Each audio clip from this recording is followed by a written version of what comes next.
And finally, how the arts are being recognized for their healing power. And at a time when the world so badly needs healing, the arts are finally taking their place among recognized modalities. So, you, being the expert in the international use of the arts, and maybe just if you would just introduce a little bit about the World Health Organization, the white paper in general, what you're doing, and then talk specifically about what you did during COVID. Oh, sure. No, I'd be happy to, Eileen. I, I mean, WHO working in the arts is nothing new in one sense. I think since our inception in 1948, we have always used the arts, but mostly in terms of health promotion.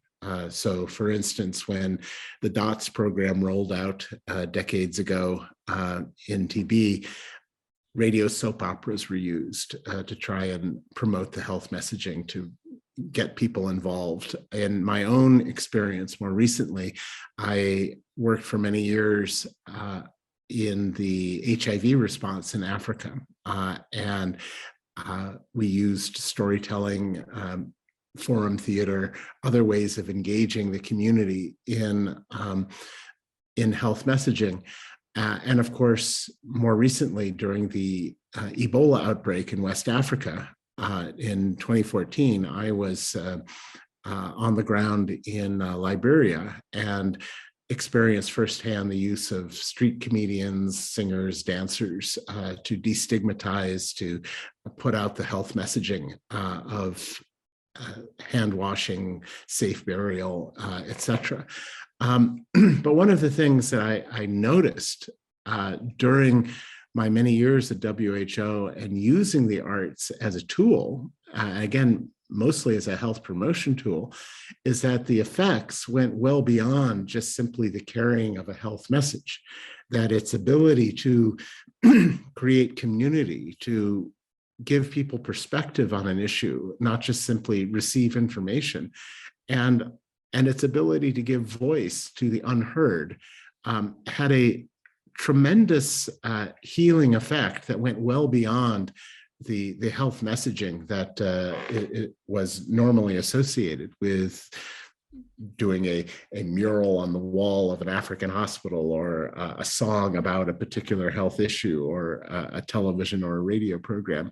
And that intrigued me. And I said, we know that data, evidence, and information are essential for identifying objective scientific truth, for solving problems, for saving lives. But we also know from the evidence that data, evidence, and information are necessary, but often insufficient to change people's deeply held convictions or behaviors.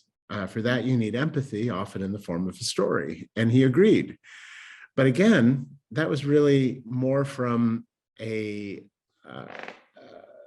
behavioral science point of view. So part of what we are expanding on in this network of research centers that's part of this healing arts initiative that I co-founded with NYU and a group called Cultural Runners is not just looking at the effects of health messaging through the arts, not just looking at arts that have artistic interventions that have a specific therapeutic intent, but also the primary science of what health benefits happen in the engagement in the deep aesthetic experience that may not have an actual health or therapeutic intent at all, and to me that's kind of the holy grail, because I believe that the arts evolved in our prehistory as a healing experience, as a religious experience, as a political statement, as a form of personal expression. There was no difference. It was all the same thing 70,000 years ago.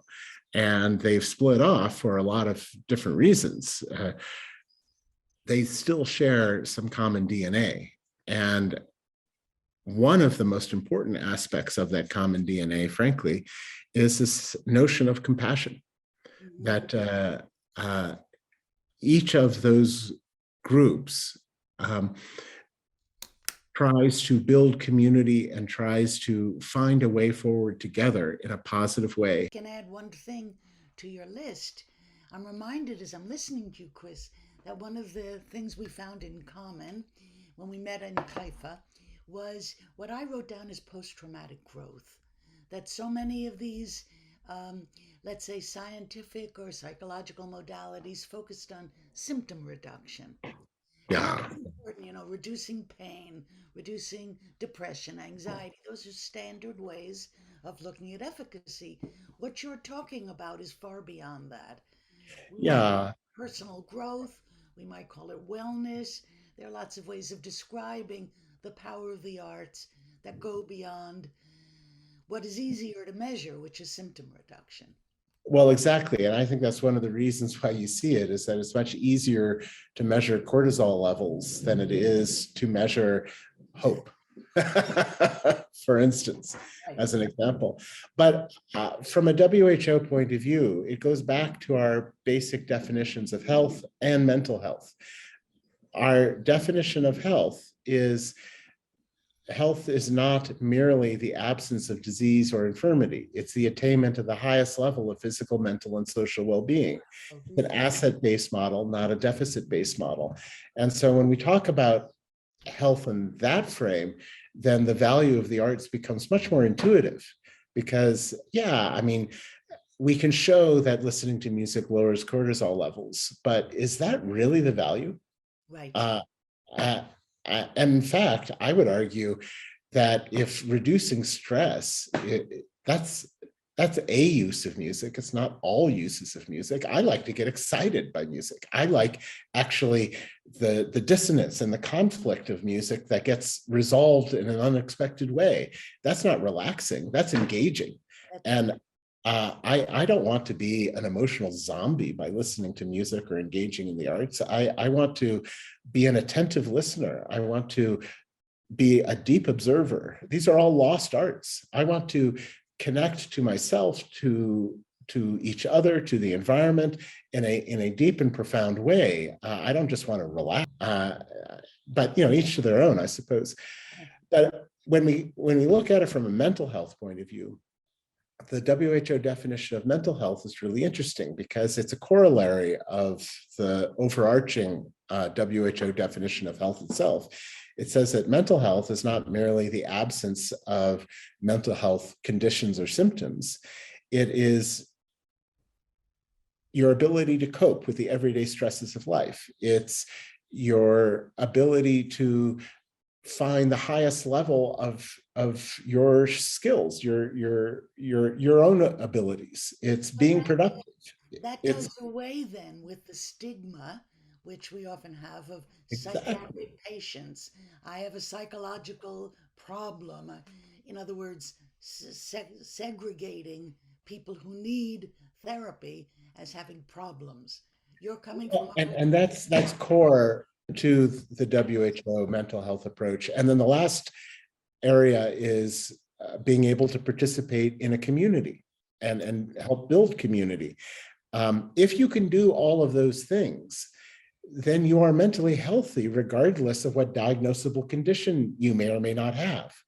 And I think by changing from this deficit model to an asset model, it it relieves the psychic burden of people who have chronic mental health conditions. For instance, depression. Mhm. Uh, can one truly be cured of clinical depression?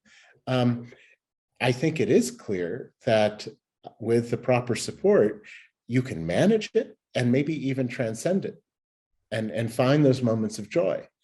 Uh, you can not just survive, you can thrive.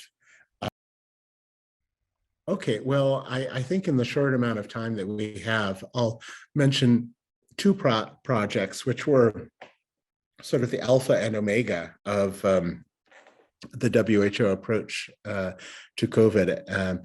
The first was, and this was before we started the Healing Arts Initiative, was the most gaudy example was our together at home concert online that we developed with Lady Gaga at the beginning of the Ah, pandemic. And that broke all records in terms of the number of people watching, the amount of money raised, the reach around the world. It was truly a once in a lifetime event. It was sort of lightning in a bottle. I don't think we could recreate that if we tried. But it was important for a number of reasons. It was important because at the beginning of the pandemic, we were able to use celebrity, song, story to gather the majority of the human population in a moment of shared attention to get out those key messages of hand washing, social distancing, staying at home, and honoring the healthcare worker. And again, that's more of a health promotional aspect. But even there, what was striking to me about that moment was by listening to the music together, by having these artists share their talents and their authentic sense of compassion with the world, it did help us create, even for a short time, a greater sense of solidarity. It built community. It helped us cope. It allowed us to express ourselves during a time of isolation and fear. beautiful. Uh, and and that is the healing power of art. It's not just the health messaging that may or may not be contained in it. Um, so this was more tied to coming out of the pandemic and a sense of recovery, was something we called um, uh, the COVID quilt project, and it was in India, and craftswomen from around the country would create a cloth square that would represent their family's COVID experience, Wow. whatever that was. And there were two artists based in Jaipur in India that then took all of these tiles and created this monumental quilt and displayed it in the public square. Uh, and it was, loosely based on the famous AIDS quilt from the 80s and 90s, but it, it literally took the isolated individual experiences of people suffering alone in their anxiety, in their fear, in their sense of loss, and united it into a national tapestry. Yes. Literally. It was not because, what happens when you peddle an outrage? You suppress the prefrontal cortex, you suppress the judgment centers, you become more vulnerable to misinformation. It's one of the great discontents of our society. But if you take an approach that involves expression, and to me, Carl Jung expressed it best. He said, loneliness is not the absence of people. Loneliness is the inability to express what matters to you most. Oh, And if we can do that, um, and in an authentic way, in a deep midbrain way, then we can make those connections. We can build community through the mirror neurons, through the the common sense of purpose, and that's a far more profound, constructive, and healing way of communicating mongering. Chris, there is no good place to end this conversation. And my hope is you and I can continue off screen for a long time and have, as we said, unfortunately, lots of work cut out for us. But yes, Yes. I understand. Oh, wouldn't it be lovely to make ourselves redundant Let's one not day? talk about cloning ourselves, but there are ways to do it. So, and it's all about, Yeah, legacy, yeah, yeah, the younger generation now. So we'll get them involved. Chris, to be continued, I hope. yeah. And have a beautiful evening, Absolutely. Geneva. And I And, hope to and see have a you. great morning. Thank you, Chris. Thank you. I'm going to just stop the recording now and say thank you again. Bye bye.